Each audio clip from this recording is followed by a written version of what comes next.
Halo teman-teman Smart School yang hebat dan luar biasa. Apa kabar hari ini? Semoga selalu dalam keadaan sehat walafiat dan tentunya tetap semangat ya. Bersama kami di Smart School, generasi smart, berkarakter, cerdas Ki.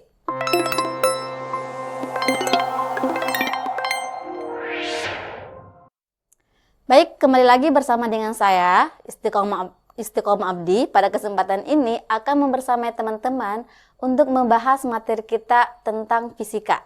Nah, adapun yang akan kita bahas hari ini itu tentang kinematika. Sebelum kita masuk di materi, ada pertanyaan.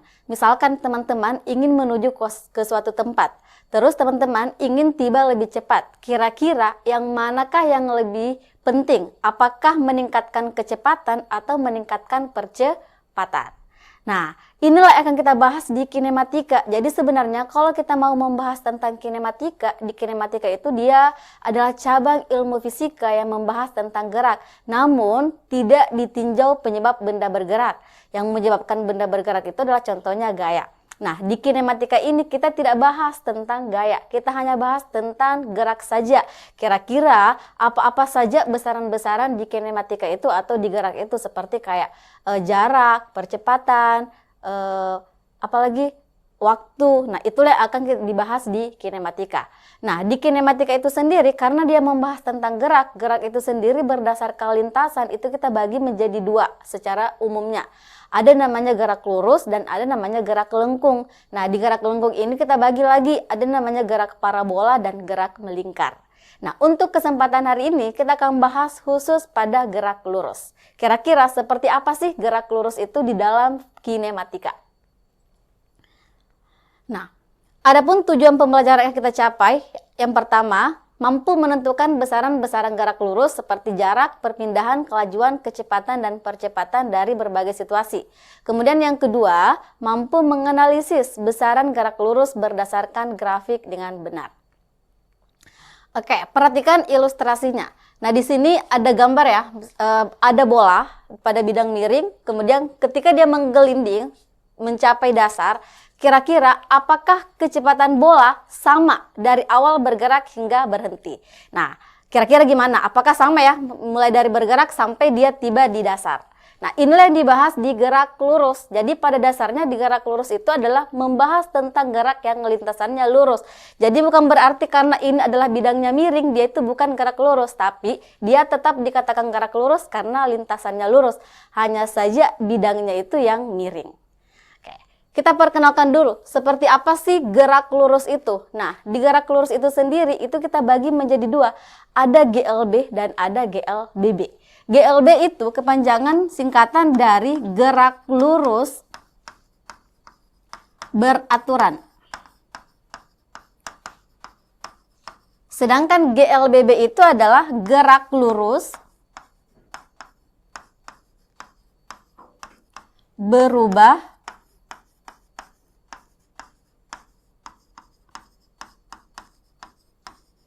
beraturan. Jadi ada GLB dan ada GLBB. Oke, nah GLB itu apa sih ciri-cirinya? Kalau misalkan kita membahas tentang GLB, berarti itu dia memiliki dua ciri-ciri. Yang pertama ditandai dengan kecepatan yang konstan.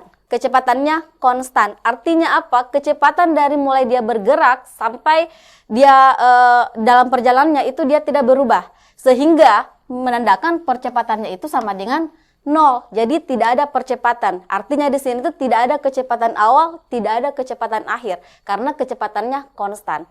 Atau meskipun dia berubah itu perubahannya itu dia teratur. Setiap kenaikan detiknya itu kecepatannya berubah teratur. Itu dikatakan dia kecepatannya konstan. Beda dengan GLBB. Kalau misalkan dia gerak lurus berubah beraturan, berarti ada kecepatan yang berubah. Kalau misalkan dikatakan kecepatannya berubah, berarti ada kecepatan awal, ada kecepatan akhir. Seperti misalkan, awalnya dia posisinya diam, kemudian dia bergerak, berarti kecepatan awal itu dari diam itu dikatakan 0. Sedangkan ketika dia memulai bergerak, berarti itu sudah ada namanya kecepatan. Oke? Nah, akibatnya ketika ada kecepatan berubah, berarti ada percepatan. Nah, di GLBB itu dikatakan percepatannya konstan. Oke? Untuk formula di GLB itu kita hanya gunakan ini saja, V sama dengan delta X per T. Jadi biasanya itu delta X ini itu sama aja dengan S. Sama ya, dia sama-sama distance atau jarak.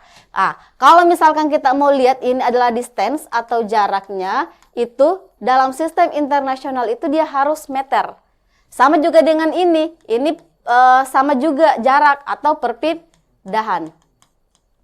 Sama ya. Mau jarak mau perpindahan, tetap dia adalah meter.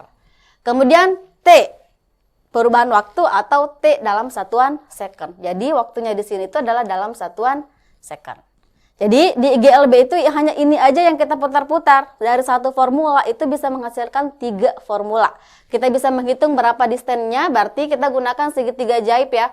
Kalau kita mau putar segitiga jaibnya, di sini adalah bagi, ini adalah kali. Berarti ini adalah S, ini T, ini V. Nah, kalau kita mau cari distance-nya, berarti kita tutup S. Maka yang kelihatan adalah V dikali T. Begitupun kalau kita mau cari times-nya, berarti S dibagi dengan V. Oke. Nah, hanya ini yang kita gunakan untuk GLB. Nah, bagaimana dengan di GLBB? Kalau misalkan kita bahas tentang GLBB, ini ada 2 gerak yang bisa ditinjau. Dia bergerak secara vertikal dan bergerak secara horizontal. Kira-kira seperti apa sih ketika gerak itu dia secara vertikal dan gerak horizontal? Oke, kita lihat ya, kira-kira bagaimana sih perbedaan keduanya. Oke, kalau misalkan dia bergerak secara horizontal. Oke, kalau dia bergerak secara horizontal berarti ini kita bisa hitung S, VT, dan VT kuadrat. Kalau dia gerak horizontal berarti ini aja yang membedakan antara gerak horizontal dengan gerak vertikal. Kalau dia bergerak horizontal berarti itu kita gunakan acceleration. Sedangkan kalau misalkan gerak vertikal berarti itu kita gunakan percepatan gravitasi. Oke? Nah, kalau misalkan kita mau menghitung berapa jarak, berarti kita gunakan yang ini. S sama dengan V0T plus minus 1/2 T kuadrat. Jadi ini sama aja ya, bedanya itu kalau ini dia pakai S, ini tuh dia pakai H. Kenapa? Karena kalau dia digerak vertikal itu bukan jarak, tapi dia adalah tinggi atau biasa dikatakan height. Oke? Nah, sebenarnya sama aja ya, yang membedakan hanya ini aja. Kalau ini A, ini G. Begitupun dengan yang ini, acceleration, gravitasi. Begitupun dengan yang ini. Kalau misalkan ini S, berarti ini adalah H. Tapi dia mirip. Nah, apa yang perlu kita perhatikan di sini itu adalah plus minus. Di sini ada plus minus, plus minus, plus minus. Kapan kita gunakan plus dan kapan kita gunakan minus? Kalau misalkan dia geraknya vertikal atau horizontal, nah untuk gerak horizontal dia akan bernilai plus. Jadi yang plus ini adalah percepatan accelerationnya ketika kecepatannya bertambah. Kapan kecepatannya bertambah itu ketika dia bergerak dari awal, kemudian dia ada perubahan kecepatan dan itu meningkat seperti dari posisi dia baru bergerak. Berarti itu adalah perubahan kecepatan, sehingga dia meningkat ya, kecepatannya bertambah. Begitupun kalau dia berkurang, artinya dia dari bergerak kemudian diam, berhenti. Berarti itu kecepatannya berkurang sehingga A-nya itu bernilai minus. Nah, terus kalau dia digerak vertikal, itu dia geraknya ke atas atau ke bawah. Kalau misalkan dia bergerak ke bawah karena dia searah dengan gravitasi bumi, berarti itu dia plus. Berarti geraknya dipercepat namanya. Tapi kalau dia ke atas, berarti itu dia diperlambat karena dia melawan arah gravitasi bumi. Oke? Bisa dipahami untuk perbedaan GLB dan GLBB sampai sini ya. Nah, sekarang kita coba masuk di latihan soal. Contoh soalnya.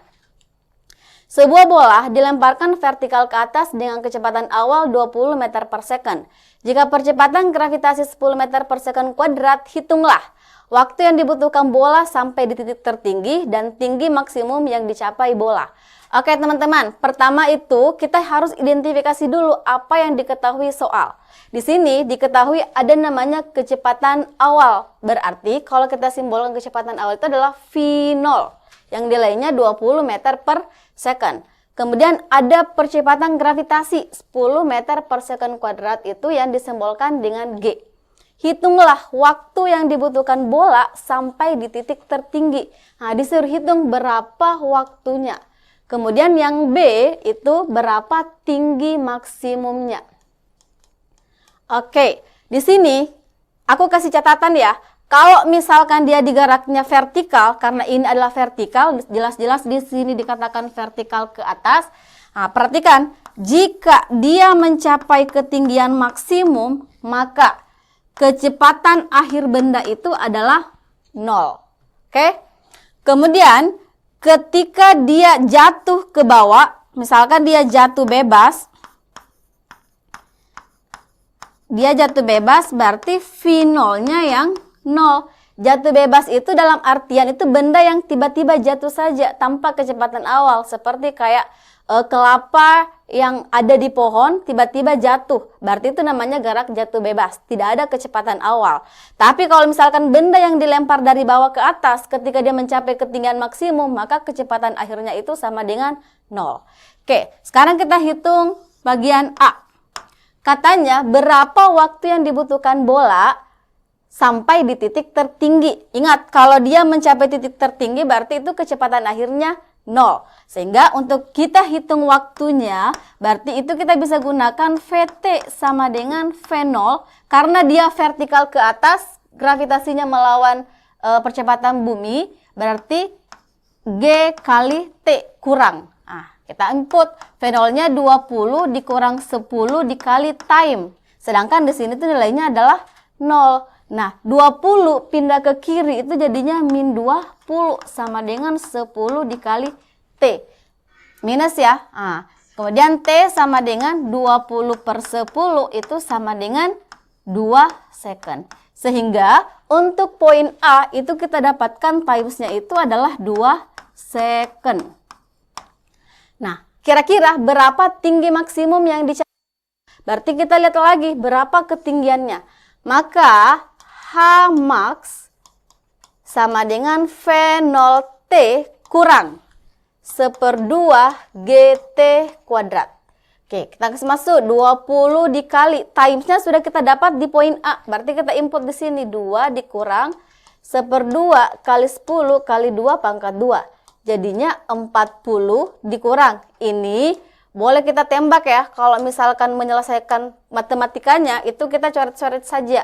10 bagi 2 dapat 5. 1 kali 5 kali 2 itu dapatnya 10. Sehingga 40 kurang 10 itu jadinya 30 meter. Berarti tinggi bola dilemparkan itu adalah 30 meter. Dan ketika dia mencapai 30 meter, waktunya itu adalah 2 second. Oke, bisa dipahami untuk contoh soal gerak vertikal yang ini? Saya.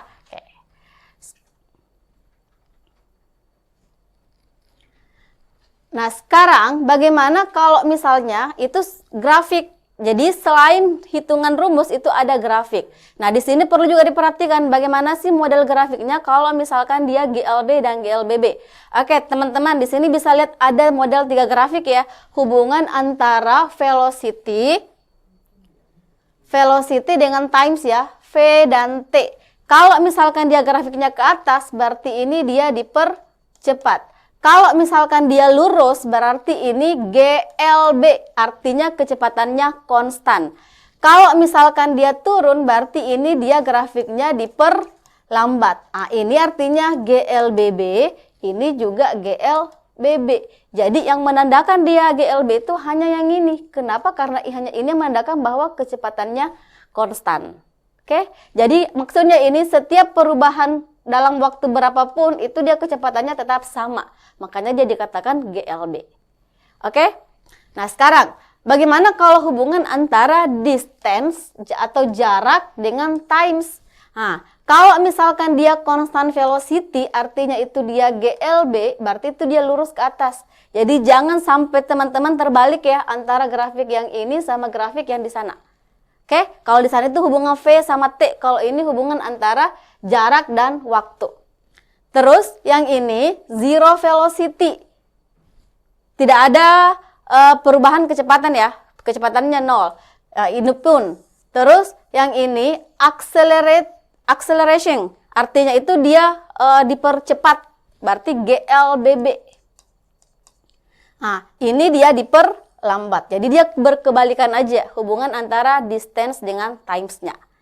Oke? Sekarang kira-kira bagaimana penyelesaiannya kalau misalkan teman-teman dapat soal yang grafik. Nah, kita lihat. Kalau misalkan teman-teman dapat soal yang grafik, ditanya, berapakah besar perlambatannya? Nah, kalau misalkan ditanya perlambatan, tadi kan ada grafik ya. Ada grafik yang menandakan kapan dia dikatakan GLB, kapan dia dikatakan GLBB dipercepat, dan kapan dikatakan GLBB diperlambat. Nah, ini dia disuruh hitung besar perlambatan. Berarti kalau kita tinjau grafik, lihat dari A ke B, dia ke atas. Berarti ini dia grafiknya dipercepat. Kemudian B ke C itu dia constant velocity, tidak ada perubahan kecepatan. Ketika waktunya 10, tetap kecepatannya 5. Ketika waktunya 15, kecepatannya tetap 5. Berarti ini adalah GLB. Nah, kemudian C ke D, karena dia menuju 0, berarti ini dia diperlambat. Kalau misalkan ditanya berapa perlambatan yang dialami benda, berarti kita hanya hitung grafik C ke D saja. Nah, C ke D berarti kita tinjau VC-nya itu adalah 5. Kemudian VD-nya itu adalah 0. Kalau misalkan mau dicari berapa perlambatan, berarti A sama dengan V akhir dikurang V awal dibagi dengan waktunya.